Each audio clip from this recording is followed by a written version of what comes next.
Okay dear friends, हम लोग रूस की क्रांति की भूमिका, व्लादिमीर लेनिन की भूमिका, इसी टॉपिक को करते रहे। इसलिए मुझे वहीं से आरंभ करना पड़ा। वैसे आप लोगों की तैयारी चल रही होगी, मैं ऐसा महसूस कर सकता हूँ कि पीछे से यहाँ तक पहुँचने में आपको परेशानी नहीं हुई होगी।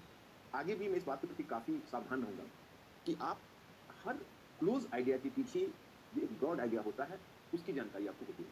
क्योंकि देखो, आप इस बात को गौर करके देखना कि जब आप टॉपिक टू टॉपिक बढ़ते हो और एक-दूसरे से डिस्कनेक्टेड रखते हो, तो फिर उसमें कॉन्फिडेंस नहीं आता और फिर उसमें आप सोचने की स्थिति में नहीं रह जाते। तो मैं फिर एक बार आपको याद दिला दूँ कि हम लोग फर्स्ट वर्ल्ड वॉर ऑनवर्ड्स बढ़ रहे हैं। टाइटल हमने क्या दिया है? हमारा टाइटल है पूंजीवाद का प्रथम संकट। यानी फर्स्ट वर्ल्ड वॉर को हमने पूंजीवाद का प्रथम संकट लिया और जब भी पूंजीवाद का संकट आता है, तो समाजवाद या साम्यवाद की कुरीति होती है। क्योंकि आपने देखा कि कार्ल मार्क्स को 19वीं सेंचुरी में ही ये डॉक्ट्रिन या थियरी दिया था और फिर उसका डेथ हो गया, लेकिन कहीं भी क्रांति सफल नहीं हुई। उसकी घोषणा के अनुसार यह वेस्टर्न यूरोप में होने वाली थी, लेकिन कहीं भी नहीं हुई और फिर अंत में व्लादिमीर लेनिन और बोल्शेविक पार्टी के सतत प्रयास से एक पिछड़े हुए देश रूस में यह क्रांति घटित हो सकी। इतना तो आप लोगों को समझ में आ गया होगा। अब मैं यहाँ पर आपको यह बताना चाहता कि लेनिन ने पहले क्रांति की किस प्रकार से रणनीति बताई। मैंने आपको क्रांति के 2 चरण बताए। एक तो आपने फरवरी या मार्च क्रांति आपने देखी, दूसरी क्रांति आपने अक्टूबर, नवंबर, 2 अलग-अलग कैलेंडर के अनुसार। दूसरी क्रांति आपके लिए महत्वपूर्ण थी क्योंकि वो बोल्शेविक क्रांति है और फिर उसकी सफलता के बाद, यानी बोल्शेविक क्रांति पहले जब साम्यवादी सरकार स्थापित हुई, तो फिर व्लादिमीर लेनिन ने उसके लिए क्या प्रयास किए, क्रांति को संगठित करने के लिए भी आपने कवर कर लिया। फिर आपने लेनिन ने किस तरह से प्रयोग किए, पहले जो साम्यवाद लाया, वॉर कम्युनिज्म, लेकिन जब उल्टा दांव उसके ऊपर पड़ गया, तो फिर उसके बाद उसने एक न्यू इकोनॉमिक पॉलिसी नेप लाई। यहीं पर मैंने आपको थोड़ा हुआ। अब मैं आपको एक बात बताऊं, तो ब्रॉड आइडिया यह है कि फर्स्ट वर्ल्ड वॉर कैपिटलिज्म का पहला क्राइसिस था। उस समय साम्यवाद की प्रगति हुई और दुनिया में पहली साम्यवादी सरकार स्थापित हुई। यह साम्यवादी सरकार एक्सपेरिमेंट की प्रक्रिया से गुजर रही थी, क्योंकि कार्ल मार्क्स ने क्रांति की पूरी रणनीति तो दी थी। हालांकि वह रणनीति पर अगर लेनिन चला होता, तो शायद वह भी कार्ल मार्क्स की तरह विफल हुआ होता, जो हम आगे देखेंगे। लेकिन लेनिन उस पर नहीं चला।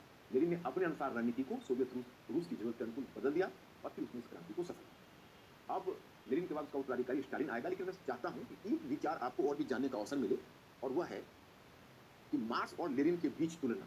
मैं थोड़ा सा इधर हो जाता हूं ताकि आप इसको देख सकें, और यह तुलना इतना स्पष्ट है कि आपको समझने में ऐसा कोई दिक्कत नहीं होगी। जैसे अगर आप देखते हैं तो मार्क्स सिर्फ एक विचारक था, वहीं लेनिन एक राजनीतिक कार्यकर्ता था। कार्ल मार्क्स का अधिकांश समय लाइब्रेरी में गुजरता था, पुस्तकों के बीच गुजरता था, मजदूरों के बीच बहुत होता था। जैसे उसने सोशलिस्ट इंटरनेशनल की स्थापना की थी 1864 में, तो मुख्य रूप से वह बुद्धिजीवियों के साथ ही उसका संपर्क रहा। सामान्य मजदूरों के साथ कार्ल मार्क्स के संपर्क होने का सवाल भी नहीं था, क्योंकि वह गली कूचे और सड़कों पर तो जाता नहीं था। व्लादिमीर लेनिन मजदूरों के बीच से निकला हुआ नेता था, मजदूरों के बीच से निकला हुआ नेता था। वह एक व्यावहारिक था, एक व्यावहारिक स्ट्रेटेजिस्ट था। वह जानता था कि क्रांति को सफल बनाने के लिए कितने प्रकार के पापड़ बेलने पड़ेंगे, और वह सब करने के लिए तैयार था। इसलिए यहाँ पर आपको हमने टाइटल में दिया कि मार्क्स सिर्फ एक विचारक था, वहीं लेनिन एक राजनीतिक कार्यकर्ता था। यही कारण था कि कई बार लेनिन ने मार्क्सवादी सिद्धांतों को क्रांति के मौजूदा हालात के अनुसार समायोजित किया। यही बोल्शेविक क्रांति की सफलता का एक मुख्य कारण था। अब आप ही बताइए, कार्ल मार्क्स ने जो क्रांति के 3 चरण बताए थे, हमने आपसे शेयर किया हुआ है। पहला है डायरेक्ट एक्शन, प्रत्यक्ष कार्रवाई। फिर सर्वहारा वर्ग का तानाशाह, और अंत में उसने कहा वर्गहीन और राज्यहीन समाज। तो उसने जो सर्वहारा, उसने पहली जो जिसको डायरेक्ट एक्शन या प्रत्यक्ष कार्रवाई करी, उसका वहां पर बेसिक कॉन्सेप्ट क्या है, मूलभूत अवधारणा क्या है कि सर्वहारा वर्ग आएगा, सर्वहारा वर्ग क्रांति के लिए आगे बढ़ेगा और सर्वहारा का एक पूरा हुजूम, एक पूरी के पूरा कुनबा आएगा और व्यवस्था को तोड़ देगा। लेकिन अक्टूबर में जो घटित हुई वहां सर्वहारा कहा, वहां थे बोल्शेविक पार्टी के ट्रेंड कार्यकर्ता। तो जहां सर्वहारा को होनी चाहिए, वहां बोल्शेविक पार्टी के ट्रेंड कार्यकर्ताओं ने उस क्रांति को सफल बनाया। अगर सच पूछिए तो कहीं भी यूरोप में क्रांति का वैसा जनाधार आपको, कम्युनिस्ट आंदोलन, या आप इसको ऐसे कहें कि साम्यवादी क्रांति, जिसका नेतृत्व यहाँ लेनिन करता है, और फिर पूर्वी यूरोप में बहुत सारे, मैं आपको बताऊंगा, पूर्वी यूरोप के देशों में समाजवादी व्यवस्था स्थापित होगी। लेकिन आपको वहां कोई भी साम्यवादी सरकार को वास्तविक जनाधार नहीं दिखेगी। अगर आपको सर साम्यवादी क्रांति का वास्तविक जनाधार देखना है, तो आप एशिया में आइए। एशिया में वह जनाधार आप चीन में देखेंगे, आप वह जनाधार आप वियतनाम में देखेंगे, लेकिन यूरोप में आपको ऐसा नहीं दिखेगा। तो लेनिन ने अपने चुने हुए कार्यकर्ता ट्रोट्स्की, जो लेनिन का सहयोगी था, उसके नेतृत्व में बोल्शेविक पार्टी के कुछ चुने हुए कार्यकर्ता आते हैं, और बोल्शेविक पार्टी के इन चुने हुए कार्यकर्ताओं ने आखिर सत्ता पर कब्जा कर लिया। यही उसका अंत हुआ और इस प्रकार से क्रांति घटित हुई। बोल्शेविक पार्टी के चुने हुए कार्यकर्ताओं के द्वारा सत्ता पर बलपूर्वक कब्जा कर लिया गया, यही घटना घटित हुई। अब मैं आपको बताना चाहता कि मार्क्स और लेनिन में अंतर के प्रमुख बिंदु क्या थे। अब हम लोग अंतर के प्रमुख बिंदु भी दोनों में देखें कि आखिर कार्ल मार्क्स और लेनिन के बीच अंतर के प्रमुख बिंदु क्या थे। तो पॉइंट नंबर फर्स्ट में आपको बताया जा रहा कि मार्क्स के अनुसार सर्वहारा क्रांति सबसे पहले औद्योगिक राष्ट्रों में होगी, लेकिन लेनिन के द्वारा सर्वप्रथम रूस जैसे देश में क्रांति आयोजित की गई, जो औद्योगिकरण के मामले में कई यूरोपीय देशों से बहुत पीछे था। तो पहला अंतर तो यही देखने को मिलेगा। आपको याद होगा, मैंने रूसी क्रांति के मध्य आपको बताया था कि लेनिन ने किस प्रकार रूस की विशिष्ट परिस्थितियों के अनुकूल सर्वहारा क्रांति की व्याख्या की थी। कार्ल मार्क्स ने कहा था कि सर्वहारा क्रांति वहाँ होगी जहाँ औद्योगिकरण सबसे अधिक होगा, क्योंकि वहाँ पूंजी और श्रम के बीच सबसे अधिक संघर्ष होगा। लेनिन ने इसको पूरी तरह से उलट दिया। लेनिन ने कहा कि जहाँ औद्योगिकरण हो चुका होगा वहाँ पूंजीवाद इतना मजबूत हो जाएगा कि उसे हिलाना संभव नहीं होगा। इसलिए उसने कहा कि ये पूरे विश्व पूंजीवादी व्यवस्था एक पूरी जंजीर है, जिसमें अगर ताकतवर कड़ी पर हम चोट करेंगे तो हमारा हमारे पीछे ही पलट कर वार कर देगा। तो हमें वहाँ एक मजबूत कड़ी पर नहीं, हमें कमजोर कड़ी पर चोट करनी है, और वह कमजोर कड़ी उसने रूस ने पाया। तो पहला तो फर्क आपने देखा। दूसरा, सर्वहारा वर्ग के बजाय रूसी क्रांति के दौरान बोल्शेविक दल के प्रशिक्षित और चयनित सदस्यों ने सत्ता पर कब्जा कर लिया, जो मैं अभी आपको बता चुका हूँ। वहाँ पर कोई सर्वहारा का हुक्म नहीं था। कार्ल मार्क्स की घोषणा व्यर्थ सिद्ध हो रही थी और अंत में बोल्शेविक पार्टी के चुने हुए कार्यकर्ताओं ने सत्ता पर बलपूर्वक कब्जा किया। तीसरा, इस प्रकार सत्ता पर कब्जा करने के बाद लेनिन मौजूदा परिस्थिति के अनुसार आगे बढ़ा और अपने अनुभव से क्रांति को निर्देशित। इस पर लेनिन अपने अनुभव से क्रांति को पल पर निर्देशित करके इसे सफल बना। अब चलिए यूपीएससी में थोड़ा परिकल्पना करते हैं कि इस टॉपिक से भी आपको एक क्वेश्चन पूछते हैं, क्योंकि आपके सिलेबस में रूसी क्रांति तो नहीं है, लेकिन समाजवाद और मार्क्सवाद तो है, और फिर सिलेबस में बहुत कम वर्डिंग का प्रयोग किया है। मैंने आपको बताया है कि आप अगर सिलेबस देख के मिसलीड हो जाएंगे, क्योंकि इसमें टॉपिक बड़ा ही हाफिजार्ड मैनर में रखे हैं। इसमें यह भी पता नहीं चलता है कि इसके वास्तविक टॉपिक कौन है, इसमें कौन कौन से फैक्टर्स को रखा गया है। इसलिए मुझे लगता है कि वह हमारे लिए वो चीज़ कारगर नहीं होगी। हम इसको ऐसे देखते हैं। एक प्रश्न आप मुझे कीजिए, कार्ल मार्क्स कार्ल मार्क्स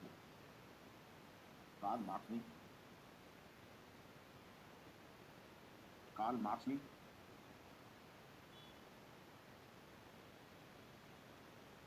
क्रांति, सर्वहारा क्रांति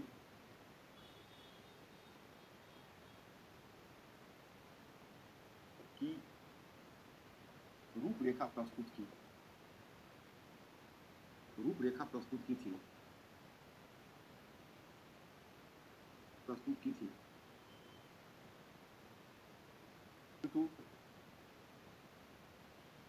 परंतु व्लादिमीर लेनिन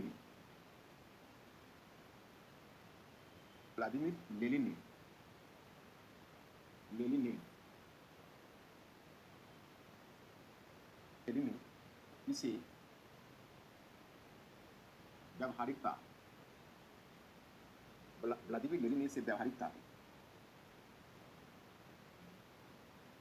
पहनाया, व्यावहारिकता का जामा पहनाया।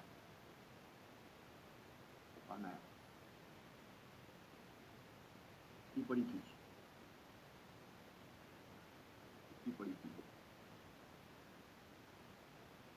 ने सर्वहारा क्रांति की रूपरेखा प्रस्तुत की थी, परंतु व्लादिमीर लेनिन ने इसे व्यावहारिकता का जामा पहनाया। टिप्पणी की। डालिए, बड़ी आसानी से आप बताइए कार्ल मार्क्स ने क्रांति की रूपरेखा प्रस्तुत की थी और क्या घोषणा की थी। मतलब केवल इस टॉपिक के अध्ययन से इसको आप सॉल्व नहीं कर पाएंगे, इसको पीछे से आपको समझ को लाकर और तब मार्क्स और लेनिन दोनों को जोड़ना होगा। इसी के साथ मैं दूसरा क्वेश्चन रख देता हूं कि मार्क्स एक विचारक था,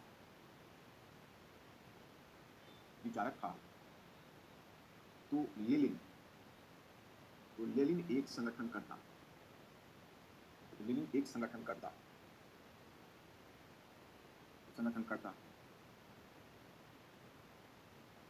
इस कथन का परीक्षण कीजिए।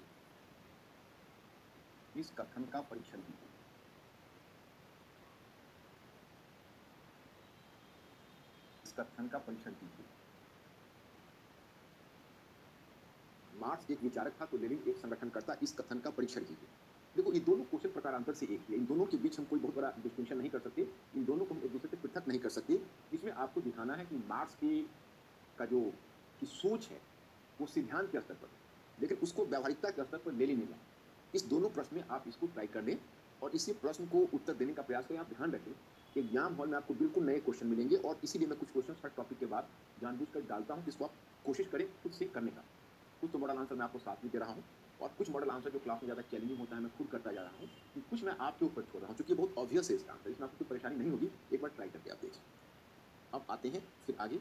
अब मैं दूसरे व्यक्ति से आपका परिचय कराता हूँ, सिलेबस में तो नहीं है, लेकिन मुझे लगता है, क्योंकि देखो, सोवियत रूस की जो क्रांति है, बोल्शेविक क्रांति है, विश्व इतिहास की एक ऐसी घटना है जो आपके जन्म के, हमारे जन्म से बहुत पहले घटित हो गई। हाँ, लेकिन हम लोग सोवियत रूस की शक्ति का क्लाइमेक्स भी देखा, जो साम्यवादी सरकार सोवियत रूस की थी, एक महाशक्ति के रूप में सोवियत रूस का रुतबा देखा। अफसोस आप सोवियत रूस का वह रुतबा नहीं देख सके। सोवियत रूस या जिसको आप कहते हो बोल्शेविक क्रांति या साम्यवादी क्रांति, ये एक ऐसी घटना थी जो आपके जन्म से बहुत पहले घटित हुई और आपके जन्म से पहले 75 वर्षों के इतिहास के बाद समाप्त हो गई। It was having the history of 75 years. लेकिन ये 75 ईयर्स दोनों पूरा आपके बर्थ से पहले बीती है। तो आप उसको समझ नहीं सकते कि क्या किस तरह की चीज़ें हुई, जिसे आप समझ सकते हो एक तरह की बात कि आप अनुमान कर सकते हो या पुस्तकों में आप पढ़ सकते हो कि जिस समय सोवियत रूस की क्रांति हुई थी, उस समय दुनिया के विचारकों में क्या उत्साह था कि पंडित जवाहरलाल नेहरू ने जब 1927 में, उसमें से 30 ईयर्स का उनका एज रहा होगा, यंग थे, और जब उन्होंने सोवियत रूस की यात्रा की थी, तो उसमें इतना एक्साइटेड हुए थे, इतना उत्तेजित, इतना इतना ज़्यादा उत्साहित हुए थे साम्यवाद की प्रगति को देखकर कि जब वो आए थे तो लखनऊ अधिवेशन को संबोधित करते हुए उन्होंने कहा था, मैं मानता हूँ कि भारत और विश्व की समस्या का एकमात्र पूंजी समाज है। पूरी दुनिया के लोग उत्साहित थे कि भाई ये गरीबों का मसीहा, क्योंकि जो सोवियत रूस की अर्थव्यवस्था की प्रगति हुई थी वो देखने लायक थी। कैन यू इमेजिन, आज आप देखते हो अगर कोई अर्थव्यवस्था का 10% ग्रोथ होता है तो उसको बहुत बड़ी बात मानी जाती है। सोवियत रूस ने 40% पर एनम ग्रोथ के रिकॉर्ड को बनाया और फिर 400% ग्रोथ दिखाया कुछ वर्ष में। ये कैसे संभव हुआ? यह संभव इसलिए हुआ कि अब तक जो अनरियलाइज्ड लेबर जिसको आप कहते थे, जैसे क्या होता है कैपिटलिस्ट सिस्टम में इनइक्वालिटी होती है, तो मैं आगे आपको केनेसियन अर्थशास्त्र में दिखाऊंगा। तो क्या होता है कि उसमें एक तरह का इनइक्वालिटी मतलब असमानता होती है।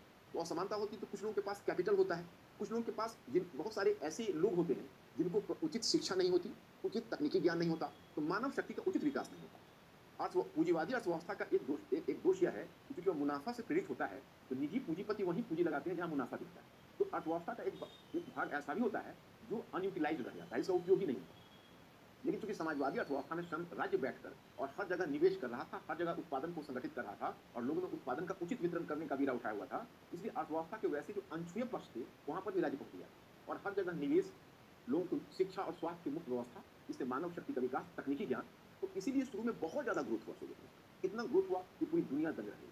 तो अब मैं एक व्यक्ति से आपको परिचय कराता हूँ, जिससे परिचय होने के बाद आपको खुद ही पता नहीं चलेगा इस आदमी की मैं प्रशंसा, इस शासक, ये शासक ही कर ले, वैसे तो कहने के लिए इलेक्टेड है और एक दुनिया के प्रजातांत्रिक व्यवस्था का प्रतिनिधित्व कर रहा है, लेकिन आप देखते हो कि साम्यवादी व्यवस्था और कुछ हो सकी लेकिन सही मायने में प्रजातांत्रिक नहीं हो सकी, क्योंकि लोगों की आकांक्षाओं से नहीं जुड़ पाई। फिर भी हाँ, स्टालिन एक ऐसा व्यक्तित्व है जो अपनी तानाशाही व्यवस्था में आपको समकालीन हिटलर के समकक्ष दिखेगा, लेकिन अपनी रचनात्मकता में वो बहुत बड़े बड़े रचनात्मक शासक एवं राष्ट्राध्यक्ष को भी पीछे छोड़ देता है। दोनों चीज। पहली बात तो मैं आपको बताऊं कि लेनिन का एक तरह से अधिकृत उत्तराधिकारी हुआ करता था ट्रॉट्स्की। लेनिन की इच्छा थी व्लादिमीर लेनिन की ट्रॉट्स्की ही आगे सोवियत रूस और साम्यवादी दल को लीड करे। 1924 में 1924 में लेनिन का डेथ हो गया, उसका देहांत हो गया। अब उसके बाद ट्रॉट्स्की की बारी थी, लेकिन तभी लेनिन का एक दूसरा सहकर्मी था जिसके प्रति लेनिन बहुत अच्छा विचार नहीं रखता, उसका नाम था स्टालिन। तो स्टालिन आगे आ गया और आगे आकर उसने सत्ता पर बलपूर्वक कब्जा कर लिया। सत्ता पर इस कब्जा करने के क्रम में लगभग 3 वर्षों तक उथल पुथल सोवियत रूस में चला, लेकिन स्टालिन ने सत्ता पर कब्जा करने के लिए जितने भी अपने प्रतिद्वंदी थे, जितने भी विरोधी नेता थे कम्युनिस्ट पार्टी के अंतर्गत, उन सारे नेताओं को उसने किनारे कर दिया। कुछ को मरवा डाला, कुछ को मनोचिकित्सा वाले अस्पताल में भर्ती करवा दी और उसको बिजली का शॉक देकर उसे वाकई में पागल बना दिया। ट्रॉट्स्की और उसके जो बाकी उसके जो सहयोगी थे उनको मरवा डाला, उनको रास्ते से हटा दिया और बलपूर्वक सत्ता पर कर दिया। अब स्टालिन के अंतर्गत एक चीज आपको देखने को मिलेगी कि सोवियत रूस में दो चीजें, अगर आप कहें अच्छा पक्ष क्या हुआ, तो अच्छा पक्ष सोवियत रूस में है कि सोवियत रूस अगर आधुनिक राष्ट्र के रूप में संगठित हो सका, द्वितीय विश्व युद्ध में आप आगे देखोगे, अगर नाजीवादी जर्मनी का सफलतापूर्वक मुकाबला कर सका या फिर दुनिया की दूसरी बड़ी महाशक्ति बन सका, तो इसका बहुत हद तक क्रेडिट आपको स्टालिन को भी देना पड़ेगा, क्योंकि स्टालिन ने बड़ी तीव्रता से सोवियत रूस का आधुनिकीकरण। लेकिन जिस मूल्य पर वो आधुनिकीकरण किया वो आपको दिल दहलाने देने वाली घटना लगेगी। लगभग 10 लाख लोग सोवियत रूस में मार डाले गए और 50 लाख धनी किसानों को, जिसको कुलक बोलते थे, उन्हें साइबेरिया निर्वासित कर दिया गया। तो यह काम उसी के हाथों हुआ। तो यह तय करना कठिन होता है कि हम स्टालिन की तारीफ करें या स्टालिन को प्रहार करें, उसकी आलोचना करें। स्टालिन के बिना हम सोवियत रूस की महाशक्ति होने की परिकल्पना नहीं कर सकते। हो सकता है कि नाजी जर्मनी के आक्रमण में सोवियत रूस जीत लिया गया होता, समाप्त कर दिया गया होता। अगर वह उस समय नाजी जर्मनी का सामना कर सका, स्टालिन के उस प्रोग्राम का, उस मॉडर्नाइजेशन प्रोग्राम का, उस आधुनिकीकरण का बहुत बड़ा योगदान है। लेकिन दूसरी तरफ उसने जो निर्मम शासन व्यवस्था कायम की, वह भी अपने आप में दिल दहला देने वाली है। तो जरा देखते हैं, पहला, लेनिन द्वारा ट्रॉट्स्की को उत्तराधिकारी चुना गया था, मैं इधर आ जाता हूं, परंतु महत्वाकांक्षी नेता स्टालिन ने उसे हटाकर सत्ता हासिल कर ली। ठीक है, स्टालिन के द्वारा परिवर्तन। अब स्टालिन क्या क्या परिवर्तन लाता है उस पर एक एक पर मैं आपको निगाह देता हूं। देखिए, स्टालिन का मानना था कि साम्यवाद को नष्ट करने के लिए पूंजीवादी देश सोवियत संघ के विरुद्ध संगठित हो सकते हैं, इसलिए उसने विश्व क्रांति के लक्ष्य को स्थगित कर सोवियत संघ ने साम्यवाद को मजबूत करने का नवीन लक्ष्य निर्धारित किया। स्टालिन आज विश्व क्रांति बनाम एक देश में शामिल। बहुत स्पष्ट चीजें मैं आपको समझा देता हूं। आप याद करें, कार्ल मार्क्स ने जो क्रांति के 3 चरण निर्धारित किए थे, उसमें तीसरा चरण था वर्गविहीन पदाधिकारी समाज। पहला चरण था प्रत्यक्ष कार्रवाई, दूसरा चरण था सर्वहारा वर्ग की तानाशाही और तीसरा चरण था वर्गविहीन पदाधिकारी समाज। लेकिन ये जो आप दूसरा चरण देखते हो, दूसरे चरण से तीसरे चरण की यात्रा तभी संभव हो पाती जब दो कंडीशंस को फुलफिल किया जाता। एक कंडीशन तो था कि बुर्जुआ वर्ग उस देश में, उस क्षेत्र में सर्वहारा वर्ग बुर्जुआ तत्व को मिटा देता, मतलब प्राइवेट प्रॉपर्टी को समाप्त कर देता। दूसरा, उस समय सर्वहारा वर्ग क्रांति का निर्यात अन्य क्षेत्रों में करता। क्योंकि अगर क्रांति के विचारों का निर्यात करता तो आसपास क्रांति, फिर आसपास के देशों में क्रांति होती और फिर खरबूजे को जब कहीं खरबूजा रंग पकड़ता है वहां से क्रांति फैलती हुई दूसरे देश में चली जाती, तो एक क्षेत्र से दूसरे क्षेत्र में इस तरह से क्रांति फैलती जाती और फिर विश्व क्रांति का वो लक्ष्य पूरा हो जाता। और जब पूरे विश्व में एक ही वर्ग सर्वहारा का शासन हो जाता तो राज्य की अहमियत समाप्त हो जाती। कार्ल मार्क्स कहता था कि स्टेट इज नेसेसरी एविल, मतलब स्टेट राज्य एक आवश्यक बुराई है। आवश्यक बुराई इस तरह से है कि राज्य को फॉर टाइम बिंग हमें रखना पड़ेगा जब तक हम बुद्धवाद तत्व को मिटा देंगे। अब राज्य विदर अवे कर जाएगा, समाप्त हो जाएगा, पूरी दुनिया में सर्वहारा का शासन होगा। ये विश्व क्रांति का लक्ष्य पूरा करने के लिए आपको प्रोपेगेंडा करना पड़ेगा, प्रचार करना पड़ेगा, सामवादी विचार को दुनिया में फैलाना पड़ेगा। इसी बात को ध्यान में रखकर जब सोवियत रूस की क्रांति हुई थी तो लेनिन ने एक कम्युनिस्ट इंटरनेशनल की स्थापना की। चलिए कम्युनिस्ट इंटरनेशनल तो उसके बाद भी बनी रही क्योंकि स्टालिन ने एक मेजर चेंज लाया। स्टालिन ने घोषित किया कि देखिए सोवियत रूस के द्वारा जो सर्वहारा क्रांति या सामवादिक क्रांति का जो प्रोपेगेंडा किया जा रहा है और हम दुनिया में क्रांति छेड़ने के लिए जो हम उद्योग कर रहे हैं, इससे पूंजीवादी देश घबरा गए हैं और वह मिलजुल कर सोवियत रूस पर हमला करना चाहते और उसकी साम्यवाद की भ्रूण हत्या, मैंने उसको बहुत ही नैसेंट फील्ड में डिस्प्लॉय करना चाहते। तो इस स्थिति से बचने का एक तरीका यही है कि आपने पुरानी कहावत सुनी होगी, पहले घर में दीप जलाया जाता है फिर मस्जिद में। तो ऐसा करते हैं, पहले हम सोवियत रूस में समाजवाद को इतना मजबूत बना देते हैं कि वो पश्चिमी ताकतों से मुकाबला कर पाए और तब हम विश्व क्रांति के लक्ष्य की तरफ चलते हैं। तो तब तक जब तक कि हम सोवियत रूस में एक समाजवादी व्यवस्था को इतनी मजबूत न बना दे कि पश्चिमी पूंजीवादी चुनौती को स्वीकार कर सके, तब तक ऐसा करते हैं कि हम इस विश्व क्रांति के लक्ष्य को स्थगित करें। वही जो विश्व क्रांति के लक्ष्य को स्थगित करने की बात की, उसी को प्रसिद्ध नारा दिया जाता है कि विश्व क्रांति बनाम एक देश में समाजवाद। तो उसने जो विश्व क्रांति के लक्ष्य को थोड़े समय के लिए, गौर करना, विश्व क्रांति के लक्ष्य को उसने थोड़े समय के लिए जो अपदस्थ किया वो अस्थायी रूप में अपदस्थ हो। तो एक तो यह फैक्टर काम कर रहा है। अब दूसरा हम देखते हैं तो हम आर्थिक परिवर्तन की बात करते हैं। आपको याद होगा कि जहां तक आर्थिक नीति की बात है तो लेनिन प्रयोग की प्रक्रिया से नहीं गुजरता रहा था। स्वयं लेनिन को समझ में नहीं आ रहा था कि हम सोवियत रूस में कौन सी आर्थिक व्यवस्था कायम करें। आपको याद है, मैंने कल के क्लास में आपको बताया, इसलिए उसने 1918 में पहले युद्धरत साम्यवाद, जिसको वॉर कम्युनिज्म कहते हैं, उस मॉडल को उसने डेवलप किया। तो युद्धरत साम्यवाद था। तो वह काम नहीं किया, उल्टा दांव पर गया। बल्कि आपने यह देखा कि 1920 में प्रोडक्शन और भी कम हो गया। तो उसने 1920 में एक नई पद्धति लाई, जिसको न्यू इकोनॉमिक पॉलिसी की मैं आपको बता चुका हूँ, और उस तरह से इकोनॉमी के एक बड़े पार्ट का उसने प्राइवेटाइजेशन कर दिया। जिस बात की उसकी आलोचना भी हुई थी, मैंने बताया था कि उसने कहा कि अगर मैं 3 कदम आगे बढ़कर 1 कदम पीछे भी हट जाता हूँ तो भी तो 2 कदम आगे। तो खैर ये तो कहने सुनने की बात है। सच्चाई यह है कि उसने कम्युनिज्म के बेसिक आदर्श के साथ समझौता कर प्राइवेट प्रॉपर्टी की स्थिति को स्वीकार किया, जिसको आप पब्लिक सेक्टर प्राइवेट सेक्टर दोनों लेनिन के अंतर्गत आपको देखने को मिलेगा। राज्य नियंत्रित अर्थव्यवस्था भी और निजी स्वामित्व की अर्थव्यवस्था भी। एक तो पूरा एग्रीकल्चर, पूरी कृषि दी गई थी किसानों के स्वामित्व में, और इसके अलावा कुछ ऐसे छोटे मोटे उद्योग और फिर छोटे मोटे कारोबार निजी लाभ के अंतर्गत भी या निजी निवेशक के अंतर्गत भी रखा गया था। इसलिए आप कह सकते हो कि उसने उस दोहरी नीति को कायम की। स्टालिन उसके लिए तैयार नहीं। स्टालिन को कहना है, मानना है कि अब इसकी, मैं आपको बताता हूँ स्टालिन की इनकी आर्थिक रणनीति, स्टालिन की आर्थिक रणनीति। अब इसकी आर्थिक रणनीति क्या है वह है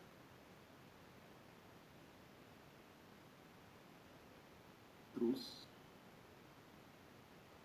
सोवियत रूस का तीव्र औद्योगिकरण, तीव्र आधुनिकीकरण, सोवियत रूस का व्यापक आधुनिकीकरण, आधुनिकीकरण।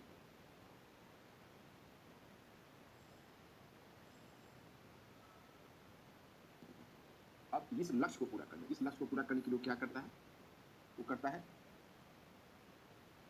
इस लक्ष्य को प्राप्त करने के लिए, इस लक्ष्य को प्राप्त करने के लिए, इस लक्ष्य को प्राप्त करने के लिए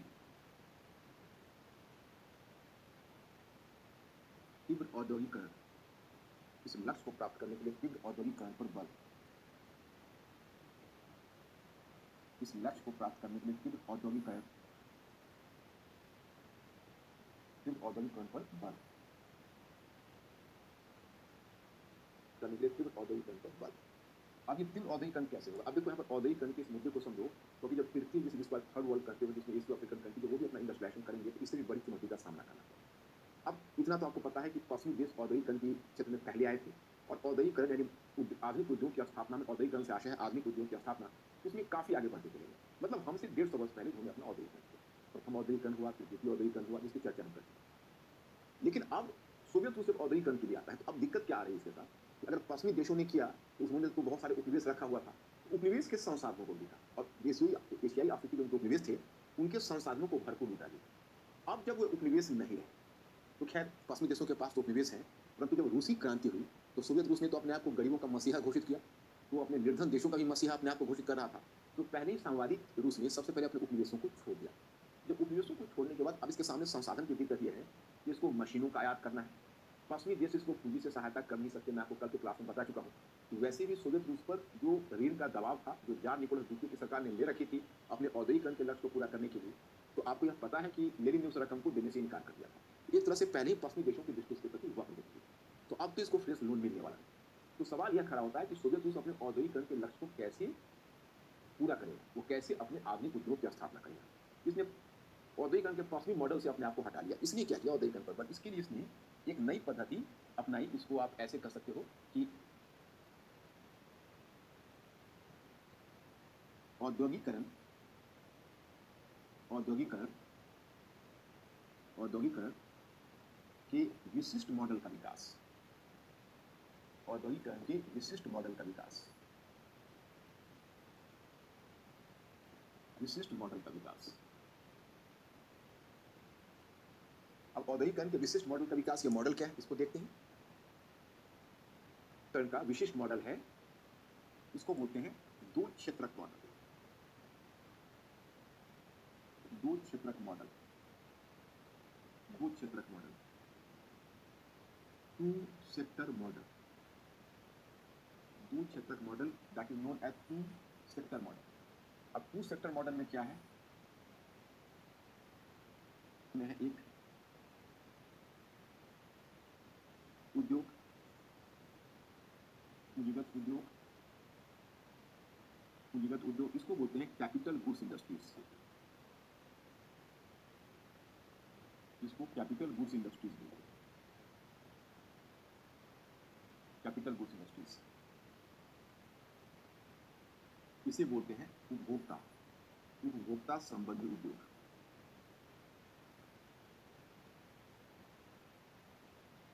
उपभोक्ता संबंधी उद्योग, उद्योग कंज्यूमर गुड्स इंडस्ट्रीज।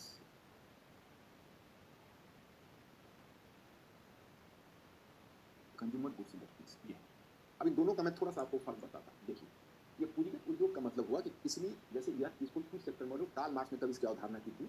इसमें यह है कि पहले पूंजीगत उद्योग की स्थापना होगी और पूंजीगत उद्योग पहले मशीन का उत्पादन करेंगे। इसका नारा ही होता है machine for machine shape, machine for machine shape, मतलब मशीन के लिए मशीन का उत्पादन, ये इसका नारा है।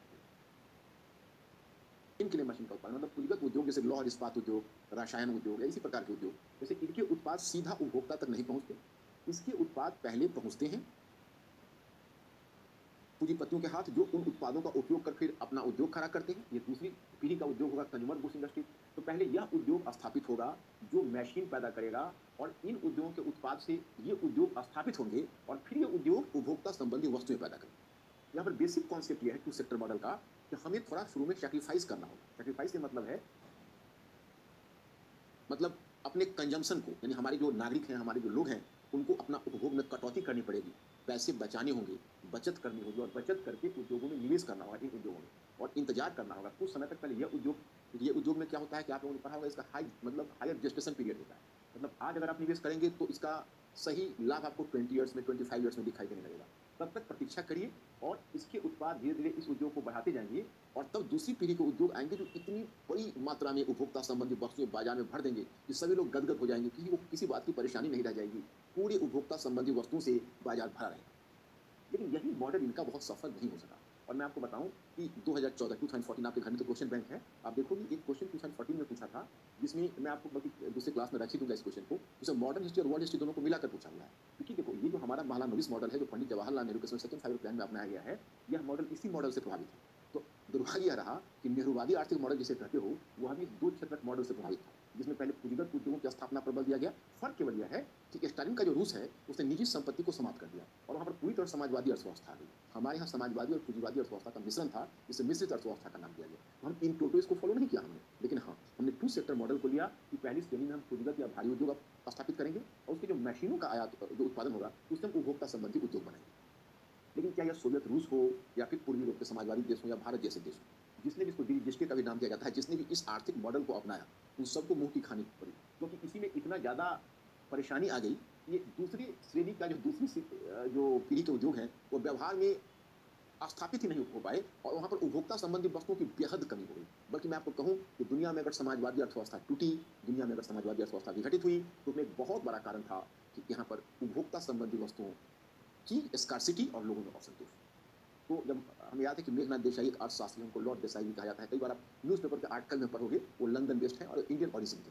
तो उन्होंने नेहरूवादी आर्थिक मॉडल की, जो नेहरू की जो आर्थिक मॉडल, उसकी आलोचना करते हुए एक बात उन्होंने कही थी जो मुझे थोड़ा जस्टिफाइड लगा। उन्होंने कहा कि भारत को उस समय जापान, सिंगापुर और जो जिसको आप कहते हो एशियन टाइगर, उसके मॉडल पर जाना चाहिए था। उन्होंने क्या किया हुआ था, उन्होंने पहले क्या किया हुआ था कि भूमि का सुधार किया और फिर छोटे छोटे उपभोक्ता संबंधी उद्योगों को लगाया और उपभोक्ता संबंधी उद्योगों में अपने लेबर को खपाया और फिर उसने प्रोडक्शन किया, वो आगे बढ़ गए।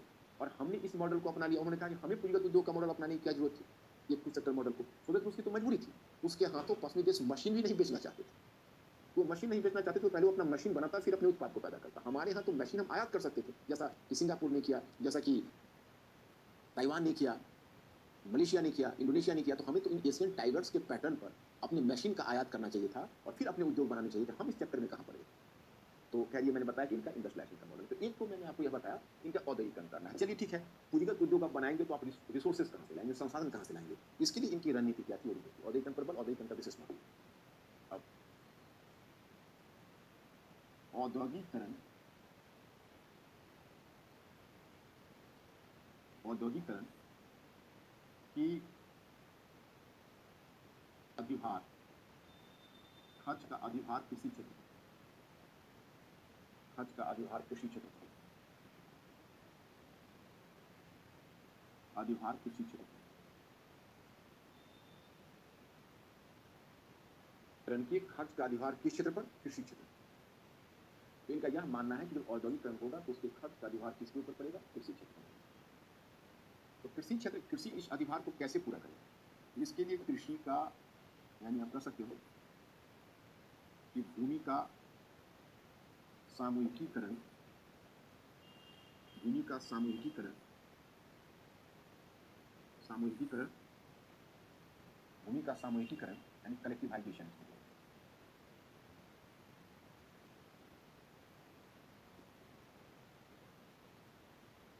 अथवा सहकारी खेती को प्रोत्साहन, भूमि का सामूहिकीकरण अथवा सहकारी खेती को प्रोत्साहन, सामूहिकीकरण अथवा सहकारी खेती को प्रोत्साहन, सहकारी खेती को प्रोत्साहन। अब देखिए, सहकारी खेती का मतलब है, जैसे देखो मैंने आपको बताया कि अगर आपको औद्योगिकरण के लक्ष्य को पूरा करना है तो कृषि क्षेत्र की छेड़छाड़ करनी नहीं होगी, चाहे आपकी अर्थव्यवस्था पूंजीवादी है या समाजवादी। काम क्या है कि उद्योगों को कृषि दो रूपों में सहायता करती है। एक तो कृषि के कच्चे माल उद्योगों में लगते हैं, नंबर वन। नंबर टू, जो औद्योगिक उत्पाद होते हैं उनको बाजार कृषि क्षेत्र प्रदान करता है। अब आपके मन में जिज्ञासा होगी, कृषि क्षेत्र बाजार कैसे प्रदान करता है। तो अगर कृषि विकसित अवस्था में होगी तो लोगों में परचेजिंग पावर आएगा, और लोगों में परचेजिंग पावर आएगा तो लोग इंडस्ट्रियल प्रोडक्ट्स को, औद्योगिक उत्पादों को खरीद सकेंगे। इसलिए कृषि क्षेत्र में सुधार करना आवश्यक हो जाता है। सोवियत रूस में तो एक अतिरिक्त दायित्व था कृषि क्षेत्र को सुधारने का, क्योंकि सोवियत रूस के सामने एक दूसरी चुनौती भी थी कि कृषि क्षेत्र से वो अधिशेष खींचकर और उद्योगों में निवेश करना था। इसके लिए उसको भूमि को, उसने सोचा कि जब तक हम भूमि में निजी संपत्ति को समाप्त कर देंगे तो उसका फायदा हमें मिलेगा, उत्पादन बढ़ेगा, उत्पादन बढ़ेगा। क्योंकि अगर हम निजी, कोई ना कोई रूप में अगर हम भूमि में निजी स्वामित्व को समाप्त कर देते हैं, क्योंकि अधिकतर क्या था कि बड़े बड़े भूमिधारी थे, उनके पास भूमि संपदा थी। तो मैं दो बातें आपको बताता हूँ। जैसे देखिए, अब एक आप पूंजीवादी मॉडल कहते हैं और दूसरा समाजवादी मॉडल, समाजवादी मॉडल। पूंजीवादी मॉडल हो सकता है, दूसरा समाजवादी मॉडल हो सकता है। ये दोनों मॉडल, सोवियत रूस को हम समाजवादी मॉडल का उदाहरण मानते हैं और पूंजीवादी मॉडल का उदाहरण जैसे जापान है, सिंगापुर है, साउथ ईस्ट एशियन कंट्री है, कोरिया, दक्षिण कोरिया है, ये सब जिसको आप देखो डेवलप्ड कंट्रीज इकोनॉमी उसकी गणना होती है। तो थे तो तृतीय विश्व के बाद पूंजीवादी और समाजवादी मॉडल, तो दोनों में फर्क क्या होता है कि पूंजीवादी मॉडल में आप भूमि को निजी स्वामित्व में रखते हो और समाजवादी मॉडल में कोशिश होती है सामूहिक स्वामित्व में रखने की। तो अब मैं आपको यह बताऊं कि दोनों में भूमि सुधार कैसे होता है। जैसे पूंजीवादी मॉडल में अगर बड़ी बड़ी भूमिधारी के पास बहुत ज्यादा जमीन, तो भूमिधारी में क्या होता है कि अभी आप इंडिया में देखिए, इंडिया में हमारा औद्योगिकरण पिछड़ गया, उसकी वजह कहीं न कहीं हमारे भूमि सुधार के मोर्चे पर हमारा पिछड़ना था। क्योंकि अगर भूमि सुधार होता है तो क्या फ़ायदा होता है, पहले आप उसे समझिए। जैसे अभी मान लीजिए आप एक ज़मींदार हो, आपके पास 100 बीघे ज़मीन है। तो आपने क्या किया हुआ है, 100 बीघे ज़मीन 5 किसानों के बीच बटाई पर या कॉन्ट्रैक्ट फार्मिंग पर यानी ठेके पर आपने दे दी। तो आपने ठेके पर दे दी है और उस किसान ने आपको प्रॉमिस किया है कि प्रत्येक बीघा हम 5, 6 या 10,000 रुपए वार्षिक हम आपको देंगे। अब मान लीजिए पूरे प्रोडक्शन में उसका अधिशेष आता है 14 या 15,000 रुपए। मतलब आप उसी खर्च को काट कर अब प्रत्येक बीघा पर उसकी बचत 15,000 रुपए अगर होती है, तो 15,000 रुपए में तो 10,000 रुपए आपको भूमि का रेंट आपको दे रहा है और फिर 5,000 बचे हुए रुपए अब वो अपने परिवार का भरण-पोषण करे या कृषि में निवेश करे। तो आप तो अपना 10,000 रुपए लेकर रफू चक्कर हो गए, आपको कृषि में निवेश करने की जरूरत नहीं है और उसके पास उतने पैसे हैं नहीं कृषि में निवेश करें, तो कृषि में निवेश नहीं होगा। अब अगर आप भूमि का स्वामी भूमि के काश्तकार को ही बना दो, जो भूमि का काश्तकार है, जो खेती करता है, उसे ही आप भूमि का स्वामी बना दोगे, तो वह फिर अपनी जी जान पूरी मेहनत के साथ वह उत्पादन करेगा और पूरी मेहनत के साथ उत्पादन करके और फिर उससे अगर उसको तो उस तरह से करेगा, एक तो उसकी उपज बढ़ जाएगी, तो 15,000 पे तो उसको 18,000 शीघ्र ही और फिर उस 18,000 में वो 4 टू 5,000 अगर खर्च करेगा तो उसके पास बचत होगी, निवेश होगा, फिर वो तकनीकी विकास करेगा, मशीनीकरण करेगा, तो कृषि में व्यापक अधिशेष शुरू होगा। तो यह स्थिति पूंजीवादी अर्थव्यवस्था में जापान ने, साउथ कोरिया ने, ताइवान ने सभी ने वही पद्धति अपनाई। दूसरी समाजवादी है कि क्या करेगा कि बड़े-बड़े भूमिधारी से भूमि छीनकर या निजी किसानों से भूमि छीनकर वो सामूहिक खेती में रख देगा, जिसमें सारे किसान मिलकर खेती करेंगे सामूहिक रूप से और फिर इसकी जो उपज है वो आपस में बाँटेंगे। तो इसमें सामूहिक निवेश होगा, सामूहिक श्रम लगेगा, तो इसमें भी उपज बढ़ेगी। तो दोनों में उपज बढ़ने की संभावना है। भारत ना तो इसका पालन कर सका, ना उसका पालन कर सका। दोनों में से किसी का पालन इंडिया में नहीं हो सका। लेकिन हाँ, एक बात आप जानें कि सोवियत रूस में स्टालिन ने ये कृषि के या भूमि के सामूहिकीकरण यानी जिसको कलेक्टिवाइजेशन ऑफ एग्रीकल्चर इस लक्ष्य को पूरा करने के लिए उसने बहुत ही कॉर्डशिप पावर जिसको कहते हैं बड़ा ही क्रूर पद्धति अपनाई, बहुत ही निरंकुश शासन पद्धति का उपयोग किया क्योंकि लोग आसानी से अपनी प्राइवेट प्रॉपर्टी, लोग आसानी से अपनी निजी संपत्ति को नहीं छोड़ना चाहते, लोग मना कर देते हैं। लोगों को खुद अपनी निजी संपत्ति से इतना लगाव होता है कि वो उसे पसंद नहीं करते, उसकी भूमि सामूहिक हो जाए। तो किसानों ने क्या किया, अपने चूंकि उनके पोल्ट्री थे, उनके एनिमल्स थे, जैसे उनके जानवर थे, भेड़ थे, भैंस और बैल थे, तो उन सबको भी तो सामूहिक किया जा रहा था। तो उनको वो काटने लगे, घोड़े थे, उन सबको काटने लगे। कहते चलो सामूहिक होने के बजाय कि हम इसको रहने ही ना दें, जीने ना दें, क्योंकि ये सबकी हो जाएगी, हमने इसे पाला। और दूसरी बात है वो नुकसान करने लगे फसलों को। इसलिए अब स्टालिन ने बड़ी शीघ्रता से इसे लागू किया और जो किसान ने रजिस्ट किया, उनको या तो मरवा डाला या फिर यहाँ से साइबेरिया निर्वासित कर दिया गया। 50 लाख किसान जो धनी किसान थे, उनको कुलक बोलते हैं, साइबेरिया निर्वासित हो गए और 10 लाख किसान मौत के घाट उतार दिए गए और तब यह भूमि का सामूहिकीकरण 1929 तक चलकर पूरा हुआ। उससे पहले उसने औद्योगिकरण के लक्ष्य को पूरा करने के लिए या औद्योगिकरण के कार्यक्रम को आगे बढ़ाने के लिए 1928 में उसने आर्थिक आयोजन लागू किया। अब ध्यान रखिएगा, जिसको आप कहते हो, अब योजना तो आपके युग में समाप्त हुई है। योजना तो जब भारत में प्लानिंग कमीशन और प्लानिंग कमिटी के बारे में तो आप प्लानिंग कमीशन के बारे में तो आप जनरल स्टडीज में पढ़ते होंगे, इकोनॉमिक्स में पढ़ते होंगे वाले पेपर में। लेकिन हाँ, इंडियन इकोनॉमी में एक बात को आपको ध्यान रखना पड़ता होगा कि आप इंडियन इकोनॉमी पढ़ते तो हो, लेकिन आपको यह भी पता है कि अब उसकी जगह नीति आयोग आ गया। लेकिन ये डेवलपमेंट कब हुआ? अब एनडीए गवर्नमेंट को आने के बाद हुआ 2040 ऑनवर्ड्स। तो ये स्थिति तो बाद में आई, लेकिन उससे पहले आपके यहाँ इकोनॉमिक प्लानिंग थी, यानी आर्थिक आयोजन था। तो ये आर्थिक आयोजन दुनिया में सबसे पहले